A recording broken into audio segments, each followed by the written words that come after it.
नमस्कार दोस्तों, कैसे हो आप सभी। स्वागत है हमारे YouTube चैनल द विजन में। और इस लेक्चर में हम देखने वाले हैं प्रीवियस ईयर की कुछ हिस्ट्री के क्वेश्चन। और इस सीरीज में हम हिस्ट्री के जितने भी क्वेश्चन होंगे प्रीवियस ईयर एग्जाम में आ चुके हैं वो सब पढ़ाएंगे। टाइम ना वेस्ट करते हुए चलते अपने पहले क्वेश्चन की ओर। और जिस भी दोस्त ने हमारा चैनल लाइक और सब्सक्राइब नहीं किया, प्लीज लाइक और सब्सक्राइब करें। फर्स्ट क्वेश्चन देखते हैं। On which date was the partition of India announce. India का जो पार्टीशन है तब अनाउंस किया था। चार ऑप्शन दिए हुए हैं। 15 अगस्त 1947, 3 जून 1947, 17 जुलाई 1947, 1 जुलाई 1947। करेक्ट आंसर है 3 जून 1947। ओके। और जो इंडिया का पार्टीशन है वो अनाउंस किसने किया था। इंडिया का पार्टीशन अनाउंस किया था लॉर्ड माउंट बैटन ने 3 जून 1947। और इंडिया इंडिपेंडेंट हो गया था 15 अगस्त 1947। ओके। नेक्स्ट क्वेश्चन देखते हैं। Which of the following organization were not formed outside India to help in the struggle Indian independence? ऐसी कौन सी ऑर्गेनाइजेशन है जो इंडिया के बाहर नहीं फॉर्म हुई थी। ऑप्शन है Indian house, Ghadar party, Hindustan socialist republican association, option D Berlin committee. Correct answer है हिंदुस्तान सोशलिस्ट रिपब्लिकन एसोसिएशन। ये क्या है, ये इंडिया में फॉर्म हुई थी और इट वॉज इस्टेब्लिश्ड इन 1928। कब इस्टेब्लिश हुई थी 1928 में एट फिरोज शाह कोटला। कहाँ पे, फिरोज शाह कोटला में। और जो फाउंडर थे इसके वो कौन थे, चंद्रशेखर आजाद, भगत सिंह, सुखदेव और इनके सभी साथी। उन्होंने क्या, हिंदुस्तान सोशलिस्ट रिपब्लिकन एसोसिएशन एक फॉर्म की थी और ये एक रिवोल्यूशनरी ऑर्गेनाइजेशन थी। नेक्स्ट क्वेश्चन देखते हैं। Who along with Bhagat Singh was the main accused in assembly bomb case? Bhagat Singh के साथ कौन मेन एक्यूज था जिसने पार्टिसिपेट किया था असेंबली बॉम्ब केस में। Option D is correct, Batukeshwar Dutt. Batukeshwar Dutt along with Bhagat Singh was the main accused in assembly bomb case। Batukeshwar Dutt और भगत सिंह दोनों मेन एक्यूज थे, दोनों अपराधी थे किसमें, असेंबली बॉम्ब केस में। और बटुकेश्वर दत्त और भगत सिंह मेंबर थे हिंदुस्तान सोशलिस्ट रिपब्लिकन एसोसिएशन के। और ये बॉम्ब कब थ्रो गया था 1929 में। क्वेश्चन नंबर 4 देखते हैं। Prior to independence the first Indian jute mill was set up in. जो इंडिया इंडिपेंडेंट होने से पहले इंडिया का फर्स्ट जूट मिल कहाँ पे सेटअप हुआ था। Option A Gujarat, option B Bengal, option D Odisha और option D Maharashtra. Correct answer है बंगाल।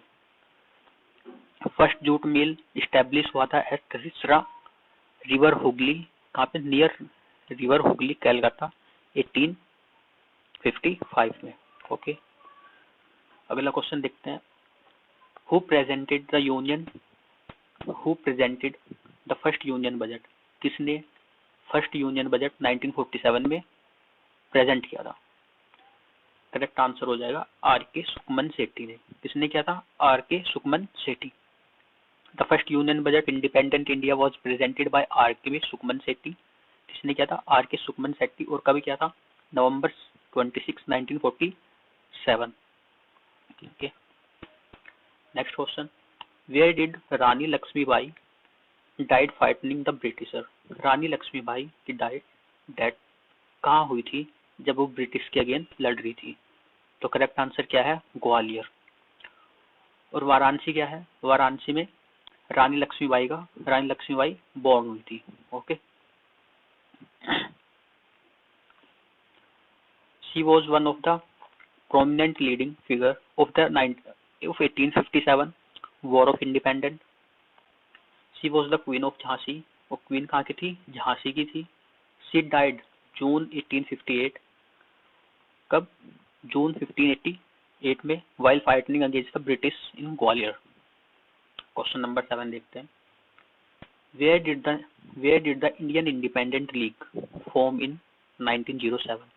इंडियन इंडिपेंडेंट लीग कहाँ पे फॉर्म हुई थी? 1907 में।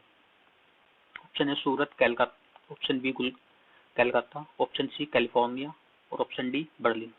तो करेक्ट आंसर है कैलिफोर्निया। जो इंडियन इंडिपेंडेंट लीग है वो फॉर्म हुई थी 907 में। कहाँ पे? कैलिफोर्निया में। Indian independent league was formed in 1907 in California. कहाँ पे हुई थी? कैलिफोर्निया में। और जो लीग है वो फॉर्म किसने की थी? Taraknath Das. Okay. Tashkent declaration followed India Pak war of. तो ताशकंद डिक्लेरेशन समझौता था वो कब हुआ था? 1965 में। ताशकंद डिक्लेरेशन एक पीस एग्रीमेंट है जो इंडिया और पाकिस्तान के बीच हुआ था। वो साइन हुआ था 10 जनवरी 1966 में। टू रिजोल्व इंडो पाक वॉर 1965। इसको रिजोल्व करने के लिए इंडो पाक वॉर को। उसमें जो मेजर जो साइन हुए थे किसके हुए थे? इंडिया के प्राइम मिनिस्टर थे लाल बहादुर शास्त्री और पाकिस्तान के प्रेसिडेंट थे मोहम्मद अयूब खान। क्वेश्चन नंबर 9 देखते हैं। India came directly under the rule of British crown in the year. India में ब्रिटिश क्राउन रूल कब लागू हुआ था? वो हुआ था 1858 में। कब हुआ था? 1858। 1858 से पहले क्या चल रहा था? ईस्ट इंडियन रूल, जो कंपनी रूल था वो चल रहा था। नेक्स्ट क्वेश्चन देखते हैं।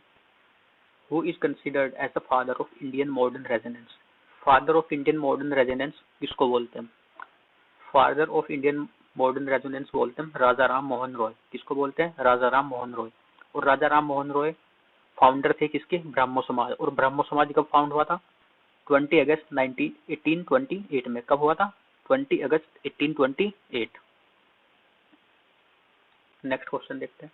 Who among of the following revolutionary killed himself. कौन से ऐसे रिवॉल्यूशनरी थे जिसने अपने आप को खत्म कर लिया था? ऑप्शन है खुदीराम बोस, रास बिहारी बोस, भगत सिंह और चंद्रशेखर आजाद। तो करेक्ट आंसर क्या है? Chandrashekhar Azad. Revolutionary who took his own life was Chandrashekhar Azad. कौन थे? चंद्रशेखर आजाद। चंद्रशेखर आजाद का जन्म कब हुआ था? 23 जुलाई 1906। कब हुआ था? 23 जुलाई 1906। और चंद्रशेखर आजाद फाउंडर थे हिंदुस्तान सोशलिस्ट रिपब्लिकन एसोसिएशन के। और चंद्रशेखर आजाद ने अपने आप को खत्म कब किया था? 27 फेब 1901। कहाँ पे? एल्फ्रेड पार्क, इलाहाबाद, जिसका मॉडर्न नेम क्या है? प्रयागराज। प्रयागराज कहाँ पड़ता है? उत्तर प्रदेश में। Three freedom fighters include Bipin Chandra Pal were popularly known as Lal Bal Pal. Who were the other two? Other two मतलब दो और कौन से हैं? करेक्ट आंसर है option number B, Bal Gangadhar Tilak and Lala Lajpat Rai. Lal Bal Pal ये तीनों फ्रीडम फाइटर थे। और लाला लाजपत राय ये popularly known as Punjab Kesari. Lala Lajpat Rai को क्या बोलते हैं? पंजाब केसरी के नाम से फेमस थे। बाल गंगाधर तिलक ये फादर थे, father of Swaraj. Pal Bipin Chandra Pal father of revolutionary thought. Question number 13 देखते हैं। Hindustan socialist republican association (HRA) was formed by. Hindustan socialist republican association किसने फॉर्म की थी? भगत सिंह। किसने फॉर्म की थी? Bhagat Singh. Who wrote the national song of India. National song of India किसने लिखा था? ऑप्शन दिए रविंद्रनाथ टैगोर, बंकिम चंद्र चटर्जी, मोहम्मद इकबाल और चित्रा गुप्ता। तो करेक्ट आंसर क्या हो जाएगा? Option number B, Bankim Chandra Chatterjee. Okay. Vande Mataram क्या है? नेशनल सॉन्ग ऑफ इंडिया है। वो किसने लिखा था? बंकिम चंद्र चटर्जी ने। और नेशनल एंथम ऑफ इंडिया क्या है? जनगण मन। और किसने लिखा था? रविंद्रनाथ टैगोर ने। किसने लिखा था? रविंद्रनाथ टैगोर। और वंदे मातरम नेशनल सॉन्ग है वो किसने लिखा था? बंकिम चंद्र चटर्जी। मोहम्मद इकबाल है, उन्होंने क्या लिखा था? सारे जहां से अच्छा। मोहम्मद इकबाल ने क्या लिखा था? सारे जहां से अच्छा। ओके। क्वेश्चन नंबर 15 देखते हैं। Who devised the policy of doctrine of lapse. Doctrine of lapse किसने लागू की थी?